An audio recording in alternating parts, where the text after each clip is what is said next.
Dulu ketika sahabat punya imam yang lama sekali kalau sholat, sehingga si sahabat yang satu yang petani ini mufarokoh itu memisahkan diri, kemudian imamnya diselip. Itu boleh bang dalam fikih. Kamu niat mufarokoh dulu. Mufarokoh itu niat bahwa kamu memutus hubungan dengan imam, kemudian meneruskan sholat sendiri. Singkat cerita dua orang ini berdebat, Mu'ad sama Ar-Ra'i yang penggembala ini. Kamu munafik, sholat kok meninggalkan imam. Terus yang satu bilang, kamu keterlaluan, sholatnya lama sekali. Singkat cerita dua orang ini lapor ke Rasulullah SAW. Uniknya Nabi itu benarkan yang petani tadi. Kamu Mu'ad jadi masalah. Agama ini tidak boleh jadi problem. Kalau kamu ngimami orang, jangan lama-lama. Di situ ada ibu-ibu yang ditunggui anaknya yang sedang menyusu, banyak petani yang nunggu macam-macam. Kayak pegawai POM ya ditunggu shift temannya, pegawai Indomaret juga gitu, apalagi Grab mungkin ditunggu penumpangnya macam-macam. Sehingga kebaikannya teman-teman yang kerja serabutan begini juga bergantung kebaikan imam tadi. Kalau sholat itu tidak boleh lama-lama, apalagi wiridan. Sholatnya aja nggak boleh lama-lama, apalagi wiridannya. Nah, kadang-kadang orang ngira kebaikan tuh nggak ada sempritnya. Ada juga, sholat tuh ya disemprit sama Nabi. Kalau terlalu lama juga disalahkan, karena nanti agama ini menjadi apa? Menjadi problematika. Nah, termasuk kebaikan kita ketika membolehkan ya, atau mentoleransi atau mendukung pekerjaan mulai Grab dan lain-lain adalah agama ini rahmatan lil alamin. Dulu ada seorang sahabat tanya, ya Rasulullah, boleh nggak kita ngegeng di perapatan gitu? Kata Nabi, ya jangan kalau bisa, tapi kita harus natahaddasannya, itu tempat kita jagungan di perapatan, di tempat-tempat umum lagi, di halte, terus kata Nabi, nggak apa-apa, tapi fa'atut thoriq haqqaha, kamu harus memberikan hak jalan itu. Apa hak jalan itu? Satu, kamu amar ma'ruf, kalau bisa ya nahi mungkar, kemudian bikin suasana orang lainnya menjadi aman. Nah, ini yang catatan. Kalau hitung saja, yang ikut Grab itu berapa ribu? Nah, ini tuh energi besar kalau di atas 100 ribu. Hitung ya teman-teman di Grab, 100 ribu. 100 ribu ini kalau soleh semua, atau setengah soleh lah, kalau soleh banget keberatan ya soleh, setengah soleh. Itu tuh ada, ini sudah saya pikir, ada kebaikan yang menyebar di seluruh Nusantara yang berjumlah 100 ribu. Ini luar biasa. Ada kecelakaan, dia menolong pertama. Ada pemerkosaan, menolong pertama. Mungkin ada pencurian, ada apa. Maka kata Nabi, kamu kalau harus di jalan, itu kamu berkontribusi amar ma'ruf nahi mungkar. Saya sering ke Jogja, karena saya mulai 98 di Jogja. Ya sering di terminal malam-malam. Saya ketika kecil itu sering diceritain, orang nggak berani ke terminal ini, banyak preman, nggak boleh ke terminal ini karena banyak preman. Ya mulai dari Sumatera, Jawa, hampir seluruh Indonesia. Kalau jam sekian sampai sekian sudah nggak berani karena banyak apa? Preman. Itu uniknya, preman-preman itu selain dulu ditangani tentara dan polisi, itu urusan negara ya kali itu, dan kita ngapresiasi. Itu hilangnya yang permanen itu bukan saja ditangani ABRI dan polisi, TNI dan polisi, tapi ditangani kultur. Banyak mulai orang soleh, santri dagangan di situ, ada ojek mangkal di situ, supir taksi mangkal di situ. Terus di sini orang-orang soleh yang menghalau ketika ada perempuan digoda atau perempuan dicopet atau apa. Terus lama-lama jadi kultur bahwa kebaikan ini dominan. Setelah kebaikan dominan ini otomatis menyingkir sedikit demi sedikit. Jadi selain negara ini harus melakukan sesuatu yang seharusnya, yaitu menjaga masyarakat dari kriminalitas, sebetulnya yang paling awet dan paling mudah dilakukan itu tadi, kebaikan harus menjadi kultur bersama. Sehingga kalau terminal kemudian ada mbak-mbak jilbaban yang dagang, terus pak-paknya soleh, ada musola yang hidup, ojeknya juga gitu, terus supir taksinya, lalu kebaikan ini menjadi nilai bersama. Saking jadi nilai bersama, ibu-ibu yang takut atas dirinya, nggak ngojek kecuali Pak ini karena terkenal amanah, nggak naksi kecuali Pak ini karena terkenal amanah. Dan kita Indonesia itu ingin seperti itu, sehingga amanah ini menjadi nilai bersama dan otomatis menjadi keamanan bersama. Corong Jawa itu tego nitipno anake karena dijamin aman, tego nitipkan istrinya juga karena dijamin aman. Nah, kalau kebaikan ini juga menjadi satu nilai jual dan kita bisa mengawal secara serius, itu alhamdulillah betul. Nah, dimulai dari mana? Satu, mental kita takwa. Kedua, sistem sosial, bahwa kita terkoneksi oleh indukan ya, juga terkoneksi oleh kepolisian. Maksudnya karena kita terdaftar, kalau ada anak hilang kan tinggal ini yang bawa wahyu misalnya. Nah, jadi saya mohon, semohon-mohonnya, kebaikan ini harus jadi nilai bersama. Setelah terminal itu banyak orang baik, otomatis yang ini tuh menyingkir. Akhirnya apa? Nanti yang bos-bosnya toko itu ya hanya nitipkan sama orang soleh. Yang mau nge-grab juga hanya titip sama yang soleh. Begitu seterusnya. Sehingga jadi siklus kebaikan yang bersama. Nah, ini yang dimaksud Quran, wa tamiru bainakum bima'ruf. Iktimar itu namanya urusan bersama. Ya, saya ulang lagi ya. Jadi orang Arab kalau bilang iktimar itu urusan bersama. Sehingga bahasa Arabnya konferensi besar itu kalau di NU disebut apa? Muktamar. Muktamar itu menjadikan urusan publik dirembuk, itu namanya apa? Muktamar. Nah, di antara kebaikan yang diinginkan Islam itu wa tamiru bainakum bima'ruf. Urusan kebaikan ini menjadi urusan apa? Bersama.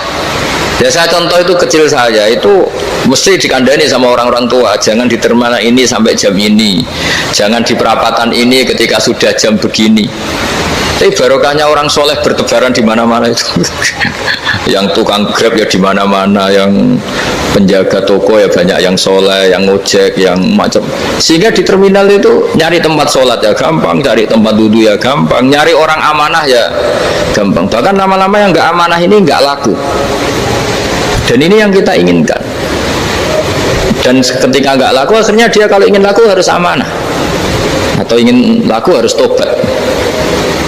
Nah, agama ini urusan bersama, sehingga Allah mengistilahkan wa tamiru bainakum bima'ruf. Jadikan kebaikan ini urusan bersama. Sehingga karena ini urusan bersama, ketika kita jadi kiai juga harus, kalau misalnya tadi ada Gojek kok makmum, atau Grab kok makmum, atau supir bis kok makmum, kiainya harus cepat sholatnya, jangan baca surat Baqarah, nanti diomel-omelin apa penumpangnya. Begitu juga ibu-ibu menyempatkan jamaah, waktunya tidak lama, di rumah sudah ditunggu anaknya yang masih menyusu. Makanya Nabi ngendikan idza amma ahadukum as-sholata falyukhaffif. Kalau kamu jadi imam, sholatnya harus relatif cepat. Fa inna fihim ad-dhaif badal hajat. Di antara makmum itu yang banyak punya urusan. Selain ada yang lemah, ada yang punya banyak urusan.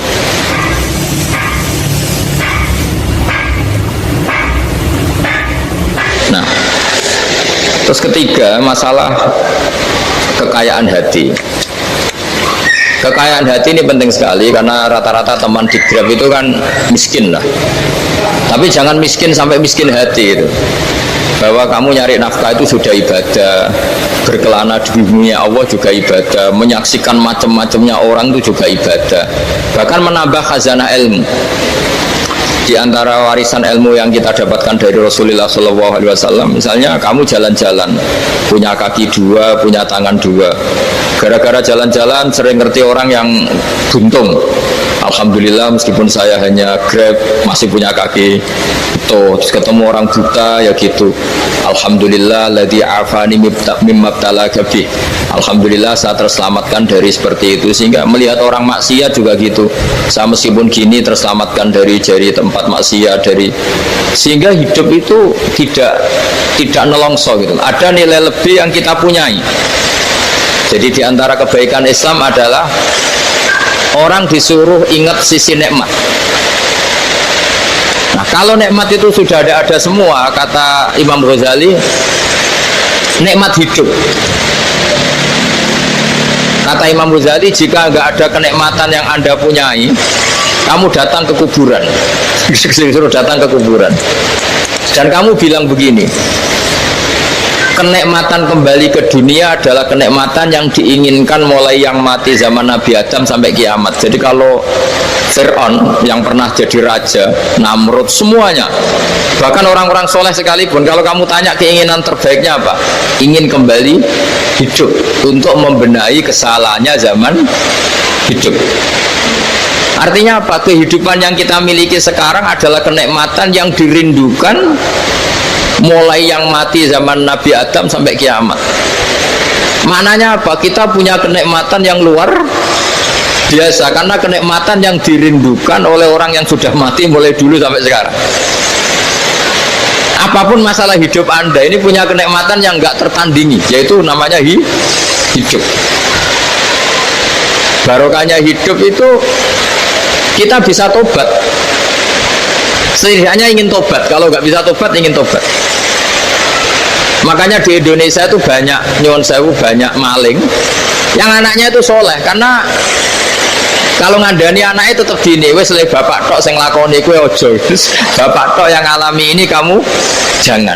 Banyak di Indonesia orang nggak bisa baca Quran, anaknya hafid, karena setiap bodoh itu tidak diwariskan. Wes le bapak tok sing bodoh kowe ojo bodoh. Mungkin teman-teman di Grab juga gitu, wes bapak tok cung sing nasib ngene kowe ojo. Jadi kebaikan begini itu akan terus-menerus diwariskan. Sehingga banyak orang tidak tamat SD anaknya dosen, nggak tamat SMP anaknya dekan. Karena setiap dari kita itu cita-cita kebaikannya menurun ke anak cucunya, keburukannya berhenti di dia. Cara wong Jawa itu bapak tok sing lakoni. Nah, di sini saya jelaskan tentang kekayaan rohani. Jadi saya mohon ketika Anda jalan-jalan ngantar penumpang itu harus sering muji Allah Subhanahu wa taala. Ya, saya bacakan ayatnya, at-taibunal abidunal hamidun. Orang baik itu yang tobat, yang ahli ibadah. Ini diantara definisinya itu as-saihun, yang sering jalan-jalan. Siaka itu jalan-jalan. Jadi orang paling bejo sak dunia itu sampai harus jalan-jalan ibadah dapat uang. Tapi syaratnya ibadah. Sekali tidak ibadah dapatnya masalah kan. Sering gonjekkan orang cantik terus ingat istrinya tidak cantik. Sering gonjekkan orang yang sopan, yang santun terus ingat andekan ini istri saya di rumah rewel kan. Jadi kalau kamu tidak taat itu adanya penyesalan. Di lampu merah ada orang naik Ferrari, naik Alphard, sementara kamu di rumah hanya mobil butut, kadang malah tidak punya mobil. Jadi kekayaan rohani itu dimulai dari mana? Dimulai dari taat. Cara berpikir itu taat, bukan maksiat. Sekali Anda cara berpikir maksiat, maka adanya hanya penyesalan. Semakin pengalaman di luar, semakin penyesalan. Karena di luar sana banyak orang yang dapat nikmat yang lebih dari Anda. Tapi sekali Anda taat, kamu akan mensyukuri apa yang Anda miliki dan tidak pernah ingin sama yang dimiliki orang lain. Sehingga orang-orang yang sering pergi itu sama Allah dipuji.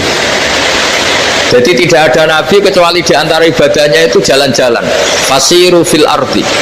Sehingga semua nabi itu mesti pernah melakukan perjalanan internasional. Rasulullah Muhammad SAW pernah jalan-jalan sampai ke Syam, padahal beliau orang Mekah. Nabi Ibrahim yang orang Syam pernah perjalanan sampai ke Mekah. Karena di antara kearifan itu ya dimulai dari apa? Jalan-jalan tadi. Kamu ngerti orang yang macam-macam. Makanya di antara kebaikan umatku kata Nabi itu siyahafil ard, sering berkelana. Tapi tentu untuk mengambil pelajaran. At-taibunal abidunal hamidun as-saihun. Nah, agama mensupport itu. Sehingga kata Nabi, jika ada orang kok sholat qobliyah, ba'diyah semuanya di masjid, sama Nabi ditegur, la taj'alu buyutakum kuburan. Rumah kamu jangan jadikan kuburan, harus dapat jatah apa? Sholat. Kata ulama, kalau ada orang sering sholat di satu titik, itu ditegur. Kamu harus ganti titik yang lain supaya saksi bahwa kamu di bumi sholat itu banyak. Jadi kita ya punya nilai positif juga tentang apa? Karena kita sering siahah, kalau bahasa Arabnya itu sering keluyuran, saksi kita kebaikan juga banyak. Tapi pesan saya paling pokok tadi ya, jadikan komunitas kebaikan itu punya nilai jual. Syukur-syukur fid dunya hasanah wa fil akhirati hasanah. Ya kita bersyukurlah di Indonesia itu. Saya masih ingat kecil saya itu ya sekitar saya umur 15-14 tahun. Setiap mau pergi itu pesannya orang-orang yang sering pergi itu jangan masuk terminal jam ini di perapatan ini, karena yang namanya preman itu dulu dominan. Sekarang sampai jam 2 ada orang pakai jilbab, kadang ya orang pakai peci, yang nggak pakai peci pun ke musola sholat terus. Yes, pokoknya kebaikan itu jadi komunitas dan jadi nilai jual. Bahkan tadi misalnya ibu-ibu yang pergi malam itu kan mesti ada orang-orang yang jadi langganannya karena terkenal apa? Amanah. Yang dititipi anak juga pilih orang yang terkenal apa? Amanah. Nah, nilai amanah ini harus kita jaga terus supaya kamu ya bisa bekerja, orang lain juga nyaman karena amanah tadi. Allah juga senang karena amanah itu perintahnya Allah Subhanahu wa ta'ala. Dan Indonesia harus menuju ke sana. Pemimpin juga harus gitu. Pemimpin bawaannya amanah, bawaannya apa, yang memilih dia juga senang karena nggak malu lah. Tapi kalau kita milih ternyata kita pilih tahu-tahu ditangkap KPK kan ya malu gitu. Dulu kita kampanye mati-matian ternyata dia ditangkap KPK. Tapi kalau dia amanah kan dia senang. Sama kalau tukang Grab ketangkap satu karena penodaan atau karena pengkhianatan, yang malu juga semua karena kadang-kadang nanti digeneralisir seakan-akan semuanya seperti itu. Tapi dengan reputasi panjang nggak pernah terjadi apa-apa dalam Grab kan otomatis lainnya juga terangkat. Nah, ini yang dimaksud wa'tamiru bainakum bima'ruf. Jadikan kebaikan itu urusan bersama. Makanya andaikan negara itu sudah mengoptimalkan polisi, TNI untuk meringkus preman, oke, itu baik. Tapi ya lebih awet lagi kalau itu ditopang masyarakat. Karena yang nggak amanah terkucilkan, terus akhirnya Grabnya nggak laku, akhirnya dia dipecat, akhirnya kan yang maksiat hilang, yang kriminal hilang, yang ada hanya Grab-Grab yang baik. Begitu juga di dunia apapun. Itu yang dimaksud wa'tamiru bainakum bima'ruf. Jadikan kebaikan ini urusan bersama. Nah, karena kita baik, otomatis jadi teladan yang baik bagi anak kita, istri kita, tetangga kita. Dan karena kita baik, maka terhormat. Sehingga orang melihat Grab itu simpatik, respect, karena reputasinya baik. Nah, karena orang respect tidak dicibir. Barokahnya tidak dicibir, tidak mangkel. Barokahnya tidak mangkel, tidak saling ejek, bahkan tidak saling bunuh. Coba kalau kita jelek, dicibir orang, kita dalam keadaan mabuk, tidak terkontrol, bunuh. Jadi efek dari maksiat itu begitu buruknya.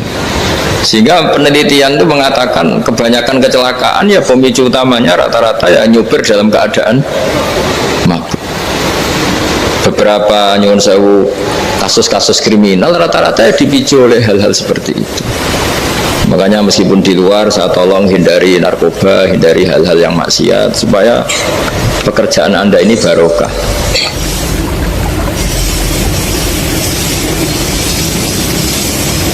Kemudian yang terakhir saya beri ijazah tentang Al-Fatihah ya, karena ini surat yang populer.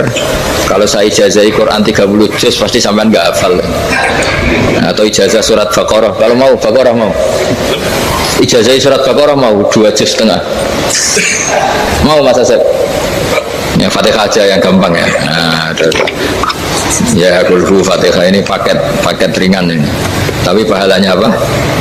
Besar. Ini beda ya, artinya selama ini mungkin Anda baca tapi monoton ya. Tapi ini saya bacakan teks aslinya tentang istilahnya itu mazaya itu kelebihannya Fatihah. Saya baca Arabnya dulu, nanti ini terakhir ya, ijazah tadi kan saran-saran umum tentang sosial ya, pokoknya jadikan kebaikan itu punya nilai sosial yang baik lah. Jadi nanti orang yang nggak amanah nggak laku ya, calon bupati, gubernur, presiden yang nggak amanah juga nggak laku. Begitu juga kiai yang tidak amanah juga nggak laku, suami yang nggak amanah juga nggak laku, istri yang nggak amanah juga. Sehingga kebaikan ini jadi nilai sosial yang dalam tanda kutip sudah keniscayaan. Yang diinginkan Allah itu seperti itu, bukan kebaikan yang dipaksakan karena kekuatan negara. maksudnya kalau bisa kebaikan itu tidak usah dipaksakan, memang satu apa ya, sudah satu kebutuhan. Kayak cerita-cerita di negara maju itu, bahkan apapun jatuh itu nggak ada yang ngambil apa itu, makanya gambarannya Mekah Medina kan gitu kan, barang jatuh nggak ada yang berani apa ngambil, itu saking sudah jadi sistem. Sehingga banyak negara di Eropa itu yang sampai nggak punya tentara, nggak punya polisi karena kebaikan sudah.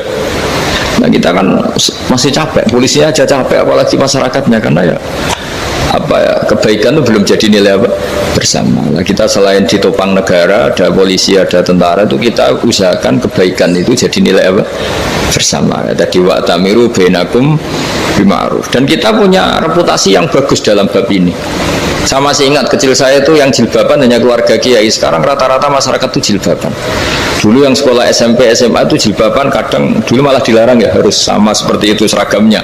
Sekarang sudah boleh dan nyaman. Lama-lama yang dapat simpatik ya yang pakai pakaian model tertutup seperti itu.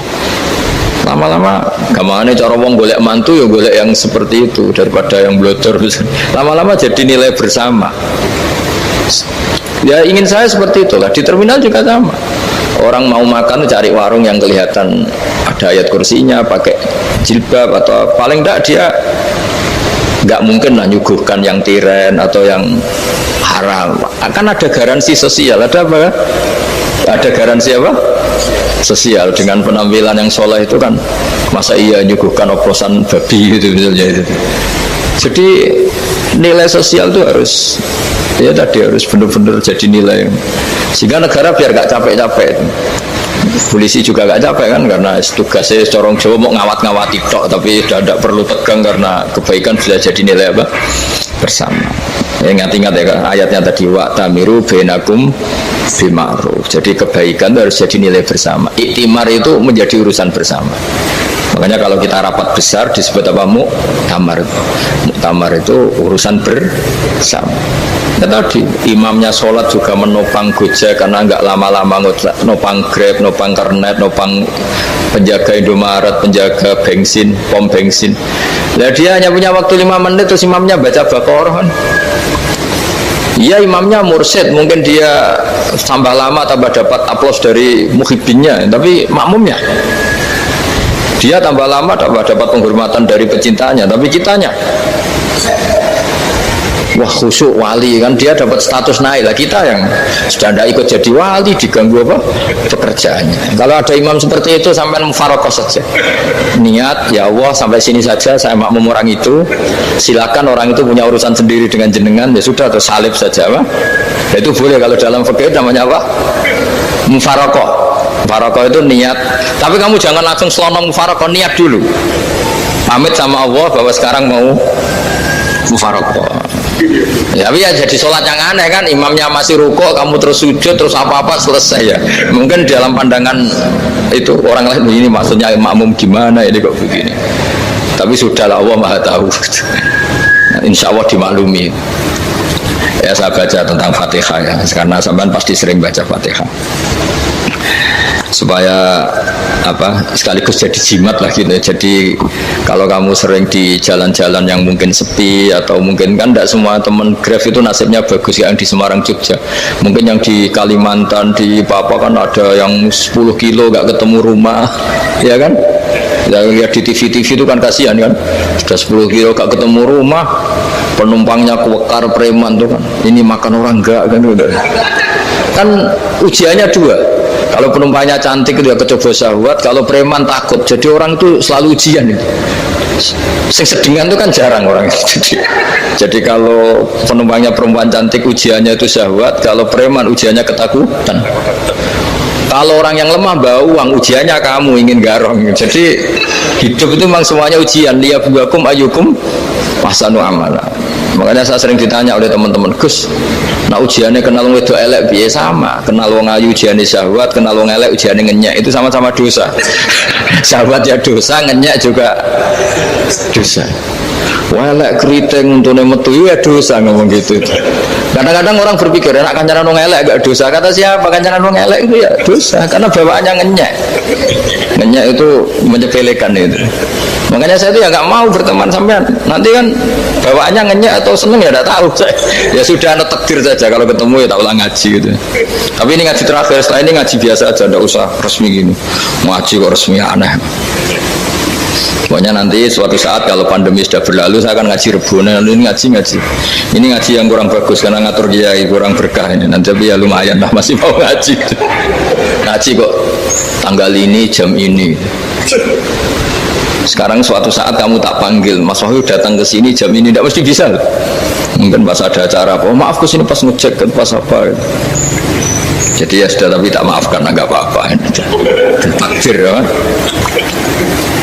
Tak bacakan supaya sampean tahu keramatnya Bismillah. Nah sebelum saya bacakan Bismillah Fatihah, tak beritahu tentang ilmu tafsirnya karena ini penting sekali. Fatihah itu dawuhnya Allah, tentu itu dawuhnya Allah. Saya ulang lagi, itu kalam Allah. Tapi yang sudah diberikan kesampaian ke kita semua, sehingga seakan-akan itu menjadi dawuhnya kita ke Allah. Jangan salah loh ya, Fatihah itu dawuh Allah, tapi sudah diberikan ke kita, sehingga posisi kita itu yang punya itu.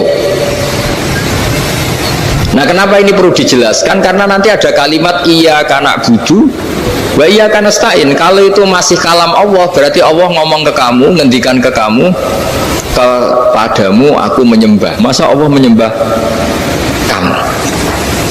Nah sehingga ilmu tafsir itu menyelesaikan itu dulu ya. Saya ulang lagi ya, sebelum sampean sering baca Fatihah, aku yakin ya sering baca, tapi barokahnya tidak paham itu tidak pernah janggal.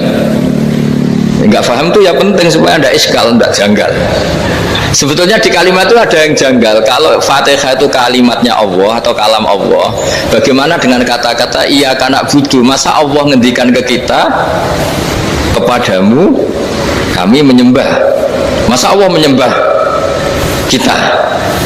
Maka penyelesaiannya secara ilmu tafsir gimana? Semua ulama mengatakan, bukan satu dua, semuanya mengatakan di Fatihah itu semuanya diberi kawalan kalimat. Saya ulang lagi ya, di Fatihah itu semuanya diberi awalan kalimat qulu, katakan wahai hambaku begini ya, katakan wahai hambaku begini.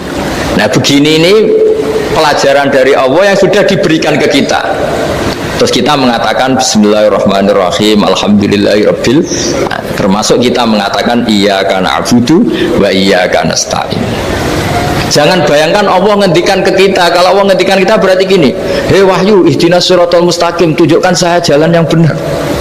Nah nanti kamu terus, ya Allah, Anda aja minta tolong saya minta tolong siapa kan, jadi panjang kan. Ya saya ulang lagi ya, jadi itu di Ulumul Quran diterangkan gimana sebelum baca Fatihah ya. Fatihah itu kalamullah, ngendikannya Allah, tapi yang sudah diajarkan ke kita dan sudah milik kita, sehingga kalimat itu menjadi milik kita. Tapi ya kalamullah, tetap kalamullah, tapi sudah menjadi milik kita. Sudah paham ya? Ya pinter nah. Ya, karena kalau tanpa penjelasan seperti ini Anda akan iskal. Bagaimana Allah, iskal itu janggal, bagaimana Allah mengatakan iya karena butuh. Kan jadi aneh ya? Ya, jadi tak jelaskan secara ilmiah ya. Jadi kata ulama-ulama tafsir, ayat-ayat Quran seperti ini sebetulnya dimulai dari qulu apa? Meskipun nggak dilafatkan. Itu kan sama dengan qul huwallahu ahad Muhammad, katakan kalau Tuhan itu satu. Ya namanya Quran itu kan kalam Allah, membina nabinya, membina umatnya. Makanya dikatakan atau enggak, di sini tersembunyi kata qulu, katakan. Ya, jadi ya ibarat apa itu, kamu ngajari anak kamu lah, panggil jenengan bapak kulo. Itu maksudnya anak itu, kalimat itu kalimat kamu, tapi kamu ajarkan ke anak kamu. Terus anak kamu bilang, Pak jenengan bapak kulo. Nah ketika kamu mengatakan jenengan, bukan kamu mengatakan jenengan anakku, berarti anakmu itu bapakmu, kan lucu kan. Anak kamu ajari jenengan bapak kulo, kamu engkau bapak saya. Terus anak kamu mengulang, jenengan atau kamu bapak saya. Berarti itu kalimat yang kamu ajarkan, tapi sekarang sudah milik anak kamu. Kalau itu kalimat kamu kan lucu, masa anak kamu bilang bapak. Nah itu seperti itu. Jadi ulama memberi solusi atau jawaban iya karena abudu. Iya itu sebelumnya ada kata-kata kulu, katakan wahai hambaku, hubungan kamu dengan saya adalah katakan iya karena abudu wa iya karena nasta'in. Terus hubungan kamu dengan saya katakan juga dalam doamu ihdinas siratal mustaqim. Jelas ya. Jadi itu kalam Allah yang sudah milik kita karena diajarkan Allah untuk kita. Dong ya, ya sudah dong, gak jelas gak. Tapi bagus, gak jelas itu bagus. Kalau kamu jelas gak jadi dikrem, jadi gubernur. Min azimi fadliha kasratu asma'iha wa fadlil ukhra. Ini cerita dramatisnya surat Al-Fatihah. Qala Abu Hurairah radhiyallahu anhu inna iblisa ranna khina unzilat Al-Fatihah. Jadi iblis itu begitu kesakitan. Ini kitab Abwaabul Farad karangannya Syekh Muhammad Alawi, juga kutipan dari beberapa kitab. Yang jelas beliau sendiri juga ngutip dari beberapa riwayat di beberapa hadis. Halaman 1, 2, 3. Ketika Fatihah turun itu iblis kesakitan. Kayak orang sakit gigi lah, tersiksa sisanya karena turunnya surat apa? Al-Fatihah. Artinya kalau Anda baca Fatihah dijiwai, maka Anda melemahkan setan, melemahkan iblis. Wa qala Mujahid khina unzilat Fatihatul kitab ronna fastama indahu asyayatin. Jadi ketika Fatihah itu turun, iblis itu terkapar lah kira-kira sampai dijenguk banyak setan. Jadi kemana di ICU lah kira-kira gitu kalau sekarang itu, entah COVID entah enggak tahu, pokoknya di ICU sampai dijenguk banyak setan. Enggak tahu bawa apel apa enggak tahu, pokoknya dijenguk banyak setan. Mana yang nyangoni karena ini apa? Ketuanya apa? Pingsan, sakit. Jadi iblis itu sakit sampai dijenguk anak buahnya setan-setan. Ya semoga kalian semua tidak kenal setan. Kalau kenal berarti teman, apa? Wa qalu misla dzalik wa qala lahum laisa mimma taquluna syai'un walakin unzilat suratun laisa ajruqa ilya illa an harramallahu alaihi nar jahannam. Saya ini bukan sakit fisik kata iblis. Kamu tidak usah jenguk saya, datangkan dokter terbaik, tidak usah. Saya ini tidak sakit fisik. Saya ini sakit karena ada surat yang diturunkan, yang pahala yang melafadzkan surat itu pasti selamat dari neraka. Padahal misi terbesar saya ini supaya manusia masuk neraka. Sekarang punya tamengnya. Gue pusing kan? Ya seperti orang lah, goda sampeyan ternyata sampean setia, itu kan pusing. Nah ternyata tidak setia, itu yang akhirnya ribet kan itu. Jadi iblis itu cita-cita terbesarnya kan semua orang itu masuk neraka. Nah sekarang turun satu surat yang gara-gara surat itu siapapun yang baca dijamin selamat dari neraka. Jadi walakin unzilat suratun laisa ajru qailiha illa an harramallahu alaihi nar jahannam.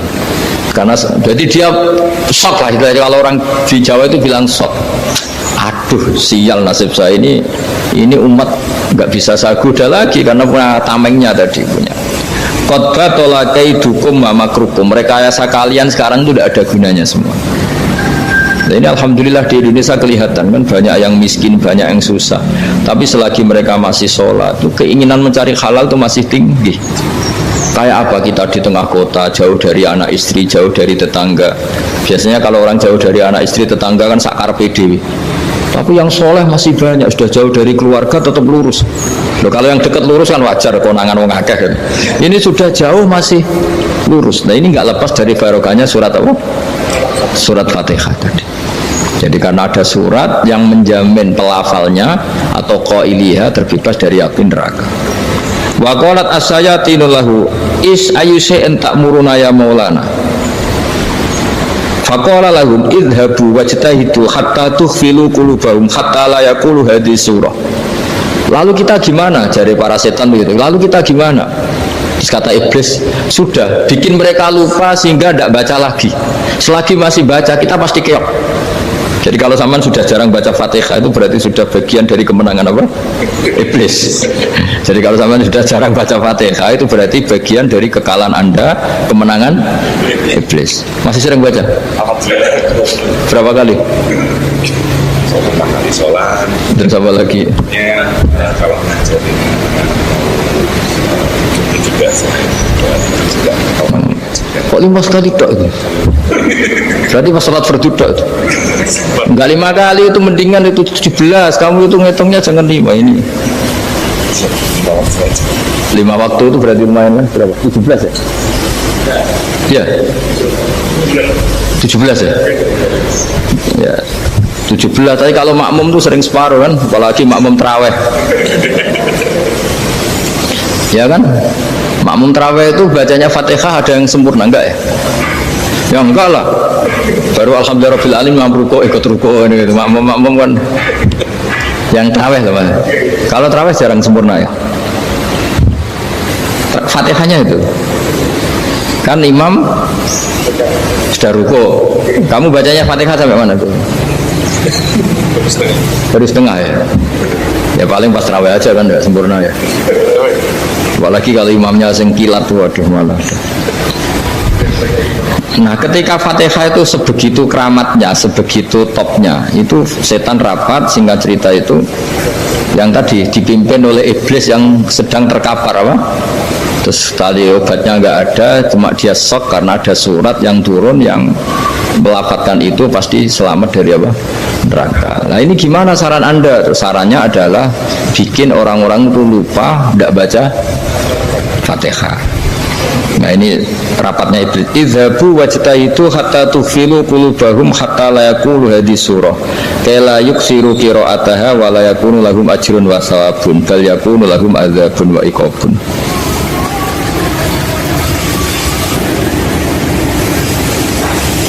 Jadi saya mohon selama ini Anda sudah baca, tapi mungkin hanya rutin saja. Kenapa rutin saja? Jadi barokahnya ngaji ini kamu punya kekuatan atau punya semangat membaca, karena ini surat yang luar biasa. Ibarat gini, kalau sampean tanya, saya juga sering mikir, masa Gus hanya surat kok punya kekuatan seperti itu? Di dunia ini kata Allah, mulai Nabi Adam sampai kiamat, nggak ada yang bisa menandingi kekuatan kalimah. Kalimah itu kata-kata. Nggak ada yang bisa menandingi kata-kata. Misalnya Anda nge-grab, berangkat istri cuek, berangkat cuek, itu beda dengan ketika meskipun satu kalimat, terus Pak muga-muga dilindungi pangeran, mungkin jenengan selamat, itu menjadi teduh dan semangatnya luar biasa karena kayak mendapat support. Jadi kira-kira kalimat itu hubungannya kita dengan Allah, Fatihah itu seperti itu. Kamu melafadzkan satu kata-kata yang dibenarkan langit bumi, dibenarkan aras, dibenarkan malaikat, dibenarkan semua penghuni di dunia ini. Sehingga itu efeknya luar biasa. Itu seperti gini ya, kamu cerai sama istri, terus nikah lagi katut babon. 10 tahun anak kamu dididik, ibunya benci kamu, dan memang Anda layak dibenci. Dididik. Dan sampai nggak pernah manggil kamu Pak. Suatu saat kamu tentu rindu kan, ingin dipanggil bapak oleh anak kamu. Suatu saat anak ini manggil kamu Pak E. Itu senengnya bukan main, hanya sebuah kata-kata.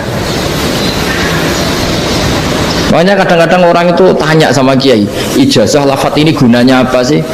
Itu ijazah-ijazah itu untaian kata-kata, yang kata-kata ini dibenarkan langit dan bumi dan aras dan para malaikat, sehingga efeknya itu luar. Nah ibarat seperti itulah, kamu melafadzkan Fatihah itu melafadzkan kata-kata yang dibenarkan Allah dan Rasul dan semua malaikat, semua penghuni langit, maka ini efeknya pasti luar. Nah di sini lah orang-orang dulu itu tahu keramatnya itu, sehingga ketika melawan Belanda, melawan Jepang dulu itu kalimat-kalimat itu menjadi mantra yang luar biasa. Doa yang luar biasa. Tapi di era modern karena orang sudah tidak ngerti itu, dianggap itu mantra, jimat, khurafat, bid'ah, waduh ribet menemal. Sebetulnya tidak seperti itu. Memang kata-kata ini kekuatannya luar biasa. Sama kesakitan hati kamu juga karena itu. Ngojek wangilan. Lha Pak di bojo kok kowe gagah tok kere. Wah, itu seling terus mesti. Padahal kalimat itu kan tidak melukai secara fisik, tapi apa kerjanya sesuk rasa-rasa. Karena terus dengan pengadilan seperti itu kan, ngapain kerja demi perempuan yang seperti ini? Lagi-lagi kata-kata ini luar. Nah bayangkan kalau kata-kata itu adalah kalimat yang diajarkan Allah lewat Rasulnya, lewat malaikat Jibril. Kayak apa kekuatannya itu? Nah kira-kira Fatihah itu gitu. Kalimat yang baik, kalimatan thayyibah diajarkan oleh Allah dan Rasul. Kayak apa kira-kira kekuatannya? Pasti luar biasa. Wong support yang dikatakan istri kita, anak kita aja luar biasa, apalagi ini support yang diajarkan Allah dan Rasul. Ya makanya saya mohon kalau baca Fatihah, baca kalimat-kalimat thayyibah ketika sholat itu dijiwai. Ya misalnya Rabbana lakal hamdu mil'us samawati wa mil'ul ardi wa mil'u ma syi'ta min syai'im. Engkau zat yang layak dipuji, dan pujian ini memenuhi langit dan bumi. Karena kita tahu nggak ada sejengkal di alam raya ini kecuali di situ ada rahmat Allah. Misalnya kamu bisa lewat sampai rumah saya, kamu mungkin anggap biasa saja. Coba kalau ngalami likuifaksi, tahu-tahu bumi ini ambles, bisa ngelewati yang likuifaksi itu luar. Tanyakan orang pernah ngalami likuifaksi di Sulawesi, itu melihat bumi bisa diinjak gak ambles itu, wah luar. Sama nggak ngalami itu sehingga lewat bumi ya biasa aja. Coba kalau ngalami seperti tidur, ya biasa aja. Coba kalau ada gempa, bahwa bumi tenang ini sudah nikmat yang luar biasa. Masa kamu ngakui nikmat nunggu digituin? Ya kan? Nah, makanya baca Fatihah dijiwai lah bahwa ini kalimat yang luar biasa. Nah, saya teruskan ya. Warwa Muslimun fi sahihihi an Ibnu Abbas radhiyallahu anhuma annahu qala bainama Jibril alaihi salam qaidun dan Nabi sami'a naqidan min fawqih farafa'a ra'sahu faqala hadha babun nas-sama' futihal yawma lam yuftah qaddu ilal yawm fanazala minhu malakun faqala hadha malakun nazala ilal ardi wa lam yanzil qaddu ilal yawma fasallim faqala abshir binuraini qad utitahuma lam yu'tahuma nabiyyun qablak fatihatul kitab wa khawatimus suratil Baqarah. Jadi suatu saat Jibril ini jagongan kira-kira gitu sama Rasulullah. Tahu-tahu langit itu gemuruh. Setelah langit gemuruh kata Jibril terus semuanya ngangkat kepala ke langit. Ini pintu langit baru ini dibuka, yang sebelumnya tidak pernah dibuka seperti ini.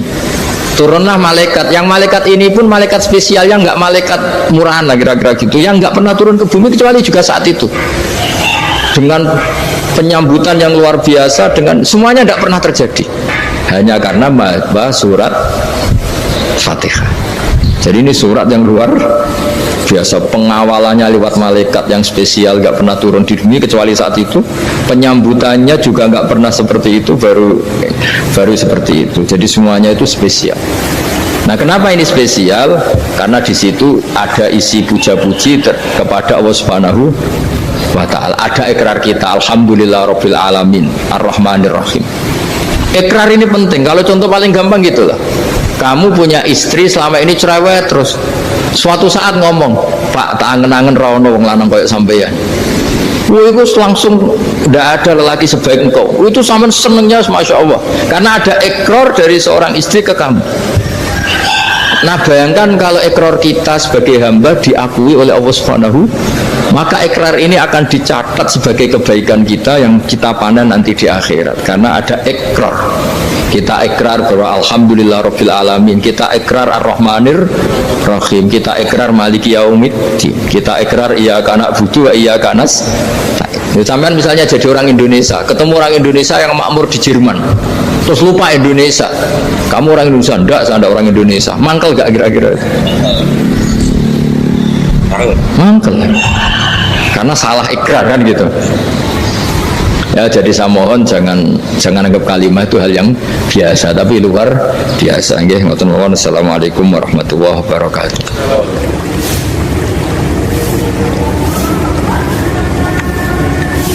Saya berkali-kali kampanye di mana-mana lah, kampanye dan menganjurkan. Di antara catatan dalam Suhufi Ibrahim wa Musa kan ada kan di Quran itu yang dinamakan lampiran-lampiran wasiatnya Nabi Ibrahim dan Nabi Musa. Itu di antara catatannya begini. Orang yang punya akal itu adalah orang yang bisa menikmati sesuatu yang baik. Misalnya gini, contoh gampang gini. Kamu punya anak pertama atau punya anak yang masih kecil, itu gendong tuh senangnya bukan main, melihat anak sehat tuh senangnya bukan main. Mungkin saat itu banyak orang yang sedang maksiat dengan perempuan nakal atau dengan teman-teman nakalnya, yang nganggap seperti itu tidak nikmat. Tapi andaikan ini ditimbang ya ditimbang. Yang maksiat betulan, misalnya paling ukuran bahagianya itu 70%. Tapi yang ini, yang nimang anak baru lahir atau masih kecil, corong Jawa ngeloni anak, bisa saja bahagianya itu sampai 100%. Artinya Selama ini kesalahan kita adalah nganggap maksiat itu pasti menyenangkan dan taat itu tidak menyenangkan. Makanya saya berkali-kali fatwa, untuk melawan kenikmatan maksiat orang harus terbiasa menikmati taat, menikmati kebaikan. Jangan kira kita nimang istri nikmat, nimang anak nikmat, ketemu teman yang lama tidak ketemu juga nikmat. Artinya kita akan melewati berjam-jam untuk jagungan sama teman, sama anak, sama istri. Dan itu harus kamu nikmati supaya mengganti tidak berkebutuhan nikmat yang lewat jalur maksiat. Jadi saya mohon sarana-sarana yang menyenangkan itu, yang taat itu kita maksimalkan. Makanya bapak saya tuh sering pesen, kowe nak ngaji sing guyon, sing seneng. Nanti wong maksiat tuh karena cari kesenangan. Coba kalau kesenangan itu sudah didapatkan saat taat, maka tidak butuh lagi kesenangan yang berbentuk maksiat. Makanya orang-orang wali dulu kalau sudah sholat itu gak bisa berhenti karena merasa nikmat. Makanya Nabi pernah ngendikan wa qurratu aini fi sholat, nyaman saya itu kalau sedang sholat. Itu tadi. Bayangkan kalau besok itu pasti mati. Makanya latihannya harus gitu. Bayangkan besok itu pasti mati. Berarti itu hari terakhir kamu. Ya, hari dengan merasa hari terakhir itu kalau kamu maksiat kan malu, waduh mati pas. Makanya sholli sholata muwaddiin, kamu sholat seakan-akan itu sholat terakhir. Dan bayangkan akhirat itu wa'mal li akhiratika ka'annaka tamutu, dan bayangkan akhirat itu besok kamu mati. Sehingga ketemu istri ya seneng karena ini pertemuan terakhir, ketemu anak ya seneng ini pertemuan terakhir, sholat juga tenanan karena ini sholat terakhir. Sehingga kalau mau maksiat tuh takut, jangan-jangan ini kehidupan saya terakhir kok tak pakai seperti ini. Nah, jadi di antara resepnya itu apa tadi? Nganggep ya ibadah itu menyenangkan, nah, gitu. Pinter.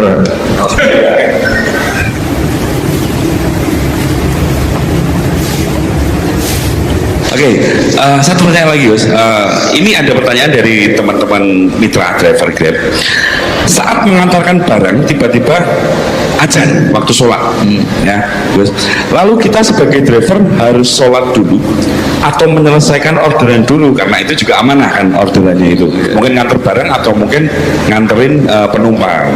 Mengingat barang tersebut sudah ditunggu pemiliknya dan penumpang tersebut juga sudah ada janji yang lain, pokoknya gitu.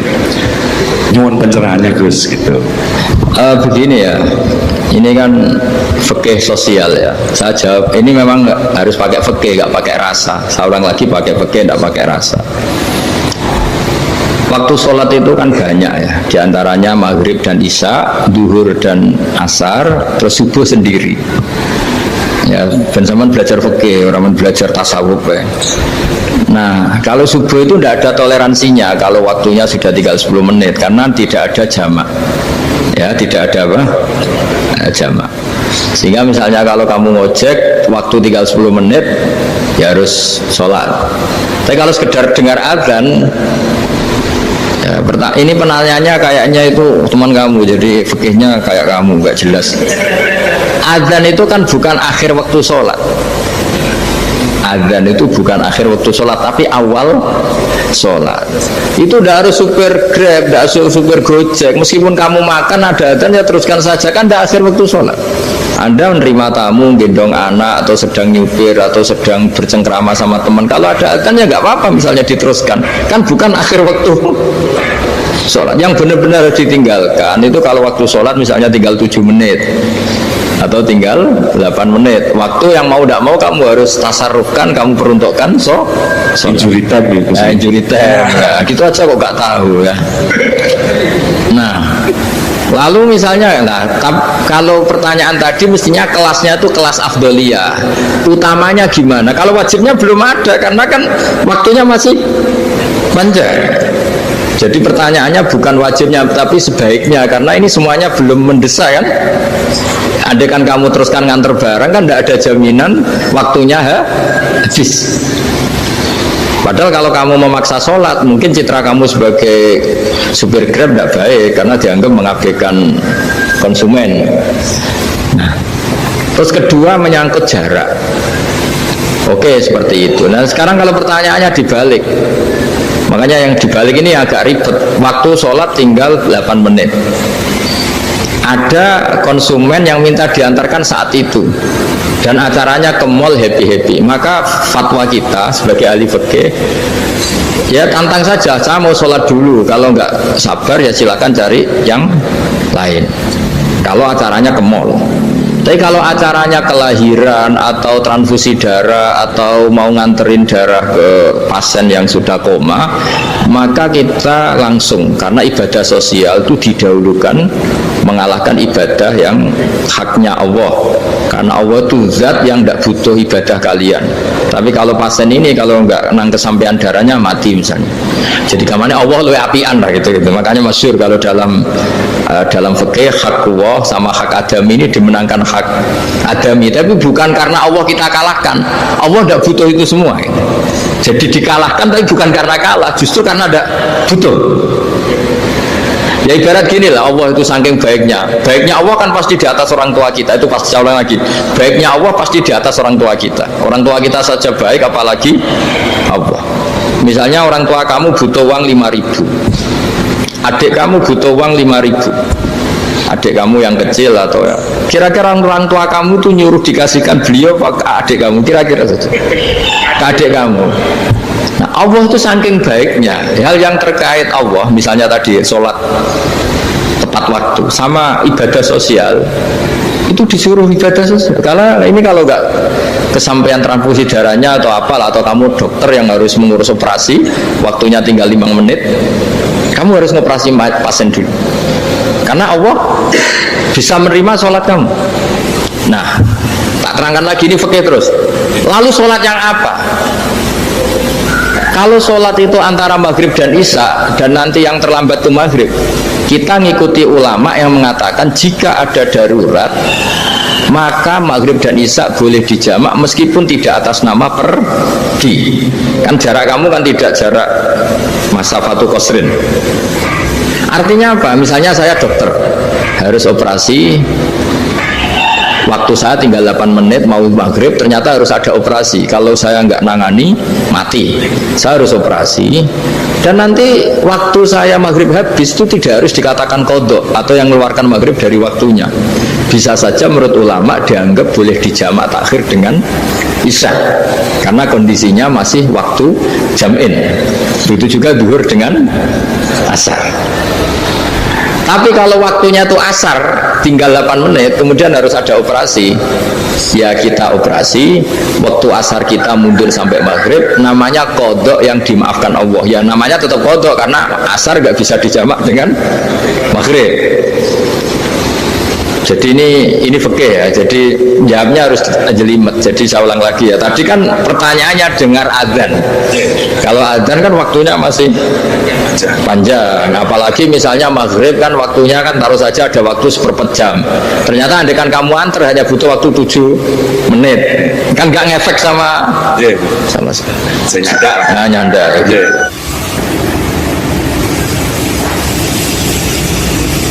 Kalau ada driver dapat orderan food nganterin makanan, tapi makanannya non halal, itu pakai pripun. Nah makanya itu tadi, kamu tahu betul kalau itu non halal loh? Kalau itu sudah tahu pasti non halal. Nah, iya, daging Tyrannosaurus nonton mungkin. Ya, makanya tadi itu memang PR kita di semua profesi. Saya ulang lagi, itu PR kita di semua profesi. Jadi ya itu makanya pentingnya istighfar tuh di situ tuh sudah kita sebagai ulama menghalalkan tidak mungkin, mengharamkan kamu juga demo, ini pekerjaan bus gitu. Tapi yang jelas itu tidak bisa dihindari. Ya sama lah seperti orang di bis itu. Kadang-kadang kan didoain semoga semua penumpang hasil ke tempat masing-masing, dan kalau ada copet berarti kan doain copet juga hasil tujuannya. Jadi di semua profesi itu resikonya. Makanya tadi saya bicara tentang fikih. Kaidah umumnya menolong maksiat itu bagian dari maksiat, menolong taat itu bagian dari taat. Mau tidak mau harus ada hukumnya. Setidaknya barokahnya tahu hukum. Kalau kita salah belum istighfar gitu. Sudah salah nggak merasa salah itu. Jadi barokahnya tahu hukum itu paling tidak kan kita ya istighfar lah. Kan ya tadi seperti paket misalnya, kan ada saja orang paket yang jelas-jelas barangnya itu haram, tapi atas nama profesionalitas kan mungkin tetap dikirimkan. Tapi barokah yang ngerti hukum dia istighfar. Nah, tapi karena kalau kita menyarankan sudah ada usah pekerjaan yang lain banyak nanti kan rai-rai potongan tawakal dikandani ngono kan ya repot tuh. Nah kalau kita kiai guys gak apa-apa terus pangeran suge. Menurut sampean harusnya terus nuntut ke saya karena fatwa jenengan saya sekarang miskin, ini gimana pertanggungjawabannya? Ya ribet kan. Tapi saya ulang lagi, itu seninya ngelola kehidupan semuanya seperti itu. Jadi makanya kita nggak pernah berhenti berdoa Robbana dzolamna anfusana, karena dalam sisi semua hidup kita pasti ada unsur nggak benernya gitu. Ya saya ulang lagi, pokoknya kaidah umumnya itu menolong taat itu ya ikut bagian dari taat, menolong maksiat ya bagian dari maksiat. Tapi ya tadi ya kita harus istighfar kan. Cuma tadi yang jelas-jelas maksiat dan kita tidak tajassus. Saya ulang lagi, tidak tajassus itu neliti wong nanti jelimet. Jadi misalnya ada perempuan mau ngojek ke sini ya jangan terus aja, jangan tanya. Mudah-mudahan apa yang telah disampaikan tadi bisa menambah keimanan kita dan ketakwaan kita kepada Allah Subhanahu wa taala. Assalamualaikum warahmatullahi wabarakatuh.